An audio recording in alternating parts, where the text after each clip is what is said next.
Good morning बच्चों। जैसा कि प्रश्नावली 3.4 हम देख रहे हैं, इसमें जो क्वेश्चन नंबर पहला 1 है वो कह रहा है कि निम्न समीकरणों के युग्म को विलोपन विधि तथा प्रतिस्थापन विधि से हल कीजिए, कौन सी विधि उपयुक्त है। यानी हमें दोनों विधि से हल करना है और ये बताना है कि कौन सी विधि ज़्यादा सही है। ठीक है, तो देखिए जैसा कि हम लोगों ने विलोपन विधि देख लिया था इसके पहले वाले सवाल में 3.3 के चैप्टर में, हम इसमें सवाल को कर रहे हैं प्रतिस्थापन विधि से।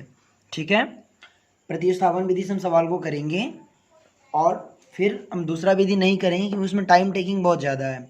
अब आप ये सोचोगे कि फिर हम दोनों दिया हुआ है करने के लिए, तो क्यों नहीं। तो बच्चों इसकी कोई ज़रूरत नहीं, आपको बस तरीका समझ में आना चाहिए, तरीका आपको सीखना चाहिए, क्योंकि एग्ज़ाम में ऐसा कभी भी नहीं देता है कि आप इस विधि से हल करो, आप उस विधि से हल करो। आपको जो भी विधि समझ में आती है आप उस विधि से हल कीजिए, क्योंकि एग्ज़ाम में ऐसा कुछ भी नहीं लिखता है कि आपको इसी विधि से स्पेशल हल करना है। ठीक है, तो आप यहाँ पे देखिए विलोपन विधि, सॉरी प्रतिस्थापन विधि तो हमने कर लिया था, अब विलोपन विधि करेंगे।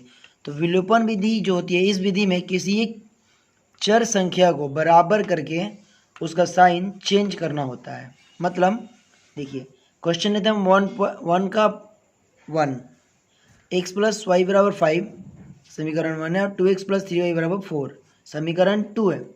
इसमें हमें क्या करना होता है, या तो y को 3y करना होगा या फिर x को 2x करना होगा। किसी एक संख्या को हमें बराबर करना होगा। तो देखिए समीकरण 1 में 2 से गुणा करने पर, ये जो समीकरण 1 है इसमें 2 से गुणा करें तो 2x के बराबर हो जाएगा। ये 2 से गुणा किया तो 2x, 2 से गुणा किया 2y और 5 से गुणा किया तो 5 गुणे 2 यानी 10। 2x प्लस 2y बराबर 10, ये समीकरण 3 हो गया। समीकरण 3 माइनस 2 से, इस समीकरण 3 में से समीकरण 2 घटाएंगे, तो जब इसको घटाएंगे तो साइन चेंज हो जाएगा। ठीक है, तो ये माइनस हो जाएगा, माइनस है तो प्लस हो जाएगा और ये प्लस है तो माइनस हो जाएगा। ये 2x cancel, plus minus 2x cancel, plus 2y plus 3y plus 5y और 10 में से 4 गया 6 यानी y बराबर 6/5।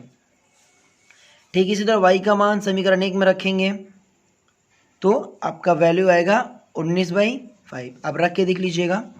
इस प्रकार हम देखते हैं कि x का मान 19/5 और y का मान 6/5। अब देखते हैं प्रतिस्थापन विधि और विलोपन विधि दोनों ही अपनी जगह पे सही है। इसमें हम प्रतिस्थापन विधि यूज़ नहीं कर रहे हैं, प्रतिस्थापन विधि इसके पहले यूज़ किए थे, तो सवाल ज़्यादा बड़ा और लेंदी हो जाएगा, दोनों तरह से करने की कोई ज़रूरत नहीं है। ठीक है, क्योंकि एग्जाम में आप किसी भी तरीके से बनाइए कोई दिक्कत नहीं है। अब सवाल नंबर 2 है 3x प्लस 4y बराबर 10 और 2x माइनस 2y बराबर 2। इसको हमने समीकरण 1 माना, इसको हमने समीकरण 2 माना। देखिए अब क्या है कि ये 2x है, ये 3x है, 4y है, ये 2y है, कुछ भी बराबर नहीं हो पा रहा है इसमें। या तो इसमें 2 से गुणा करना पड़ेगा तो 4y होगा। तो हम क्या करते हैं समीकरण 2 में 3 से, यानी समीकरण 2 में 3 से और समीकरण 1 में 2 से गुणा करते हैं। ठीक है, तो समीकरण 1 में 2 से गुणा किया, पहले समीकरण 2 में 3 से करते हैं, तो समीकरण 2 ये 2x into 3 minus 2y into 3 और 2 इंटू 3, तो ये कितना आ जाएगा 6x माइनस 6y बराबर 6। ये समीकरण 3 हो गया। और समीकरण 1 में हमें 2 से गुणा करना है, 2 से गुणा किया तो 6x प्लस 8y बराबर 20। ये समीकरण 3, समीकरण 4, समीकरण 4 माइनस 3, समीकरण 4 में से 3 को घटाएंगे तो समीकरण 4 ये है और 3 ये है, घटाएंगे तो साइन चेंज, ये माइनस है तो प्लस और ये प्लस है तो माइनस, ये तो कैंसिल हो जाएगा। 14y बराबर 14 आएगा, y बराबर 1। y का मान समीकरण 1 में रखेंगे, जब 1 में रखेंगे यहाँ पे तो x का मान 2 आएगा। इस प्रकार x का मान 2, y का मान 1 आंसर। ठीक है, क्वेश्चन नंबर 3 देखते हैं। वही 3x माइनस 5y माइनस 4 बराबर 0, 3x माइनस 5y बराबर 4 समीकरण 1 माना, और ये 9x बराबर 2y प्लस 7। तो x इस y वाले को इधर भेजते हैं तो 9x माइनस 2y बराबर 7 समीकरण 2 हो गया। समीकरण 1 में 3 से गुणा करने पर, जो समीकरण 1 है इसमें 3 से गुणा करेंगे तो 9x माइनस 15y बराबर 12 होगा। तीनों में गुणा करना होगा ना, तीनों में गुणा किया तो ये समीकरण 3 मान लिया। अब समीकरण 3 माइनस 2, किसी में से किसी को भी घटाइए, कोई फर्क नहीं पड़ेगा। अब ये साइन चेंज हो जाएगा और इसका माइनस में तो प्लस और ये प्लस में तो माइनस। -13y बराबर 5 या y बराबर -5/13। ये जो -13 इधर जाके बट्टा में चला जाएगा, इधर गुणा में है तो, और माइनस नीचे रहे चाहे ऊपर है, बात एक ही है। तो y बराबर -5/13 और समीकरण 1 में रखने पर y का मान समीकरण 1 में रखेंगे तो इसे जब सॉल्व करेंगे तो x बराबर 9/13 आएगा। x बराबर 9/13, y बराबर -5/13। ठीक है, ये आंसर हो गया। अब क्वेश्चन नंबर जो 4 है उसको देखते हैं। 4 में x/2 प्लस 2y/3 बराबर -1 समीकरण 1 माना और इसको समीकरण 2 माना। समीकरण 1 में दोनों तरफ 6 से गुणा करने पर, 6 से इसलिए 2 और 3 दोनों कट के हट जाए। जब 6 से गुणा किया तो ये बन गया 3x प्लस 4y बराबर -6 समीकरण 3। और ये देखो समीकरण ये जो है 2, इसको हम जब सॉल्व करेंगे तो सॉल्व करके इतना आ जाएगा 3x माइनस वाई बराबर 9। ये समीकरण 4 हो गया। समीकरण 4 माइनस 3 से समीकरण 4 ये है, इसमें से हम जो समीकरण 3 को घटाएंगे यहाँ पे साइन चेंज हो जाएगा, माइनस प्लस में तो माइनस, माइनस में तो प्लस, ये कट जाएगा। -5y बराबर 15 और y बराबर -3। y का मान समीकरण 3 में, तो y का मान समीकरण 3 में रखेंगे तो x का मान 3 आएगा। x बराबर 3 और y बराबर -3। आप x को काटिए, y को काटिए, कोई फ़र्क नहीं पड़ता, आप किसी को भी काटिए, बस मान उतना ही आएगा। और किसी का भी मान किसी भी समीकरण में रखेंगे तो मान उतना ही आएगा। आप चाहें तो रख के ट्राई कर सकते हैं। ठीक है, क्वेश्चन नंबर 2 कह रहा है कि निम्न समस्याओं में रैखिक समीकरणों के युग्म बनाइए और उनके हल यदि उनका अस्तित्व हो तो विलोपन विधि से ज्ञात कीजिए। इसमें क्वेश्चन 1 है, यदि हम अंश में एक जोड़ दे तो हर में से एक घटा दे तो भिन्न 1 में बदल जाती है। यदि हर में एक जोड़ दे तो यह 1/2 हो जाती है। भिन्न क्या है? ठीक है, चलिए इसे सॉल्व करते हैं। देखिए, हम मान लेते हैं कि जो भिन्न है वो x/y के रूप में है। भिन्न क्योंकि x/y के रूप में रहता है बट्टा में। प्रश्न से अगर हम दोनों में अगर अंश में एक जोड़ दें और हर में से एक घटा दें तो भिन्न 1/1 में आ जाती है, यानी कि 1 आ जाती है। तो 1 के नीचे 1 लगाएंगे तो कोई दिक्कत नहीं है। ठीक है, 1 में बदल जाती है। 1 के नीचे 1 लगा दिए इसलिए क्योंकि हम मल्टीप्लाई करेंगे क्रॉस। ठीक है, इसलिए लगाया। क्रॉस मल्टीप्लाई करेंगे तो x + 1 बराबर y - 1 हो जाएगा। अब ये होगा x - y बराबर -2 समीकरण 1 जब इसको सॉल्व करेंगे तो, तथा केवल हर में एक जोड़ दे तो भिन्न 1/2 हो जाती है। x/y + 1 हर में एक जोड़ दें तो भिन्न 1/2 हो जाती है। तो ये समीकरण 2x - y बराबर 1, ये समीकरण 2 हो गया। समीकरण 1 - 2 से x - y बराबर -2 और 2x - y बराबर 1 चेंज होगा, साइन माइनस होगा, माइनस हो तो प्लस होगा, प्लस हो तो माइनस होगा। y कैंसिल, देखिए यहाँ y हमने कैंसिल किया, उधर x कर रहे थे, और ये हो जाएगा आपका -x बराबर -3। माइनस माइनस कैंसिल होगा तो x बराबर 3 होगा। x का मान समीकरण 1 में रखेंगे तो y का मान 5 आएगा। x बराबर 3, y बराबर 5, ये आंसर होगा। क्वेश्चन 2 है कि 5 वर्ष पूर्व नूरी की आयु सोनू की आयु को 3 गुनी थी। 10 वर्ष पश्चात नूरी की आयु सोनू की आयु की 2 गुनी हो जाएगी। नूरी और सोनू की आयु कितनी है? ठीक है, तो देखिए क्वेश्चन नंबर 2 का 2 है, माना नूरी की अभी वर्तमान आयु x वर्ष है अभी की, और सोनू का भी वर्तमान आयु जो है वो y वर्ष है। प्रश्न से 5 साल पहले नूरी की आयु क्या हो जाएगी? x - 5, और सोनू की आयु क्या हो जाएगी? y - 5। ठीक है, 5 साल पहले 3 गुनी थी नूरी की आयु, ये 3 गुनी है इसकी, तो हम इसमें 3 से गुणा कर देंगे, दोनों बराबर हो जाएगा। फिर और जब इसको सॉल्व करेंगे तो ये x - 3y बराबर -10 समीकरण 1 हो गया। पुनः 10 वर्ष पश्चात नूरी की आयु सोनू की आयु की 2 गुनी हो जाएगी। तो अभी कितनी है? x वर्ष, 10 वर्ष पश्चात x + 10, और सोनू को 10 वर्ष बाद y + 10। अब ये 2 गुनी हो जाएगी तो इसमें 2 से गुना कर देंगे सोनू का यू में, तभी तो दोनों बराबर होगा, तभी तो बराबर का सिंबल देंगे। अब इसको जब सॉल्व करेंगे तो x माइनस 2y बराबर 10, समीकरण 2। अब अस्तित्व तो चेक करेंगे है या नहीं। a1/a2 बराबर b1/b2, इसको चेक करेंगे तो देखिए 1/1 बराबर 3/2, यानी कि a1/a2 बराबर नॉट b1/b2, अतः दिए गए समीकरण का एक हल होगा। याद है ना, a1/a2 बराबर b1/b2, वही हमने रख, a1/a2 है और b1/b2 है।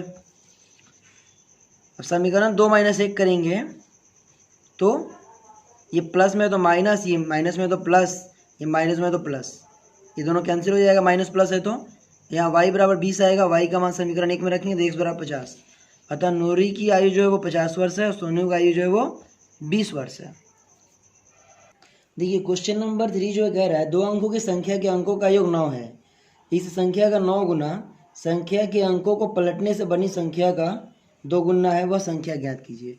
तो पहले तो मान लीजिए दहाई का अंक जो है वो x है और इकाई का अंक जो है वो y है, और दोनों का योग क्या कह रहे हैं 9 कह रहा है, दोनों संख्या के अंकों का योग 9 कह रहा है। तो x प्लस वाई बराबर 9 संख्या 1 हो गया, समीकरण 1 हो गया। अब जब दहाई का ये अंक है तो उसको 10 से गुणा करेंगे ना। आप मान लीजिए जब दहाई का अंक होता है तो 10 से गुणा होता है उसमें, इसलिए उसमें 10 से गुणा करेंगे प्लस वाई, जो वह संख्या यही है ना 10x प्लस वाई। अब अंकों का स्थान बदलने पर बनी संख्या, अब 10 को इससे रिप्लेस कर देंगे तो 10y प्लस 1 हो जाएगा। पुनः प्रश्न से 9 into 3y 10x plus Y बराबर 2 इंटू 10y प्लस x। क्यों हुआ? क्योंकि अंकों का स्थान बदलने से ये जो संख्या है वो इसकी 9 गुनी है तथा ये संख्या इसकी 2 गुनी है, ठीक है। इसलिए इसमें 2 से गुणा कर दिया और इसमें 9 से गुणा कर दिया। अब इसको जब हम सॉल्व करेंगे तो क्या होगा 88 माइनस 11y बराबर 0, या 8x माइनस वाई बराबर 0, क्योंकि इसमें 11 से हम भाग दे दिए हैं, संख्या छोटी हो गई है, ये समीकरण 2 है। अब जांच करेंगे a1/a2 बराबर b1/b2 से, तो a1/a2 बराबर नॉट b1/b2 होता है, इसका अद्वितीय हल होगा, ठीक है। अब समीकरण 1 और 2 को जोड़ देंगे, तो जोड़ देंगे तो देखिए साइन जो है वो साइन चेंज नहीं होगा, क्योंकि यहाँ पे जोड़ रहे हैं, उधर घटा रहे थे इधर जोड़ रहे हैं। तो x प्लस वाई बराबर 9 और 8x माइनस वाई बराबर 0, ये दोनों तो कैंसिल, 9x बराबर 9, x बराबर 1, x का मान समीकरण 1 में रखेंगे तो 1 प्लस वाई बराबर 9 या y बराबर 8। तो संख्या जो होगी वो 10x प्लस वाई, जो वो मूल संख्या है, तो जो संख्या है वो 18 है, ठीक है। क्वेश्चन नंबर 4 देखते हैं। क्वेश्चन नंबर 4 कह रहा है मीना 2000 रुपये निकालने के लिए बैंक गई, उसने खजांची से 50 रुपये तथा 100 रुपये के नोट देने के लिए कहा।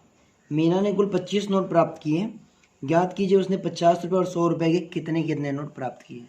तो सबसे पहले तो मान लेते 50 रुपये के नोट उसने x प्राप्त किया और 100 रुपये का नोट ने y प्राप्त किया, मैंने इतना उसने प्राप्त किया।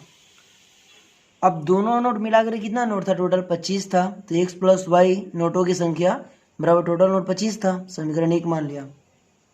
और 50 की जो नोट की संख्या थी अब प्लस 100 के नोट की जो संख्या थी, टोटल था 2000 रुपया, ठीक है।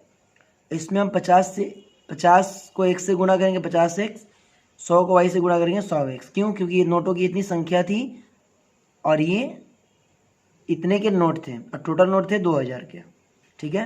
अब इसमें 50 से भाग भी देंगे ताकि ये संख्या, ये जो समीकरण है छोटा हो जाए। 50 से भाग देंगे तो x प्लस 2y बराबर 40, 50 से भाग तो ये कट जाएगा 50 देंगे 2 बार में, 50 देंगे तो 40 बार में, ये समीकरण 2 हो गया। अब फिर समीकरण 1 माइनस 2 से करेंगे तो फिर सिंबल चेंज होगा, x प्लस वाई बराबर 25 और x प्लस 2y बराबर 40, साइन चेंज करेंगे, minus minus minus minus Y बराबर माइनस 15 होगा, माइनस माइनस कैंसिल, y का मान समीकरण 1 में तो x प्लस 15 बराबर 25, x बराबर 10, इसलिए 50 के नोटों की संख्या x बराबर 10 और 100 के नोटों की संख्या y बराबर 15, क्योंकि y का मान हम निकालेंगे, निकला हुआ है यहाँ पे, ठीक है। इस प्रकार ये क्वेश्चन 4 कंप्लीट हुआ। क्वेश्चन 5 देखते हैं। क्वेश्चन जो है 5 नंबर ये कह रहा है किराया व पुस्तक देने वाले किसी पुस्तकालय का प्रथम 3 दिनों का एक नियत किराया है तथा उसके बाद प्रत्येक अतिरिक्त दिन का अलग किराया है। सरिता ने 7 दिनों तक एक पुस्तक रखने के लिए 27 रुपये अदा किए हैं, जबकि सुशी ने एक पुस्तक 5 दिनों तक रखने के लिए 21 रुपये अदा किए हैं। नियत किराया तथा प्रत्येक अतिरिक्त दिन का किराया ज्ञात कीजिए। तो अब मान लीजिए जो प्रथम 3 दिन का नियत किराया वो 100 रुपये है और अतिरिक्त दिन का किराया जो है वाई रुपया है। प्रश्न से जो लड़की का नाम क्या है, सरिता 7 दिन रखी है, तो 3 दिन का तो एक मान 100 हो गया और 4 दिन का 4 वाई हो गया, और उसने टोटल कितना अदा किया 27। और सुशी ने 5 दिन रखा, तो 3 दिन का तो वैल्यू x ले लिया और 2 दिन का 2y हो गया, इसने 21 रुपये दिया। समीकरण 1 हो गया, समीकरण 2 हो गया। अब 1 - 2 समीकरण करेंगे, साइन चेंज होगा तो x कैंसिल, ये 2y बराबर 6, y बराबर 3 है। y का मान समीकरण 2 में रखेंगे, 2 में रखिए, 1 में रखिए, किसी में रखिए, मान उतना ही आएगा। x बराबर 15 आएगा। इस जो नियत जो है एक प्रथम 3 दिन का किराया 15 रुपया और अतिरिक्त आप जितना दिन रखेंगे उतना दिन का किराया 3 रुपये, मतलब ये 3 दिन का किराया 15 तो देना ही पड़ेगा। 14 दिन हुआ 3 जोड़ लीजिए, 5वां दिन हुआ 3 और जोड़ लीजिए। इस तरह से उस लाइब्रेरी के पुस्तक का किराया है। तो इसी प्रकार हमारा प्रश्नावली 3.4 भी कंप्लीट होता है। और जिन बच्चों को नोट्स लेना हो वो उस व्हाट्सअप नंबर पे जो दिया हुआ है उस पर कांटेक्ट कर सकते हैं, उनको नोट्स व्हाट्सएप पे PDF रूप में मिल जाएगा। आपको नंबर जो है वो अगर नहीं मिला तो मैं फिर से लिख दे रहा हूँ, आप नोट कर लीजिए। नंबर है वो है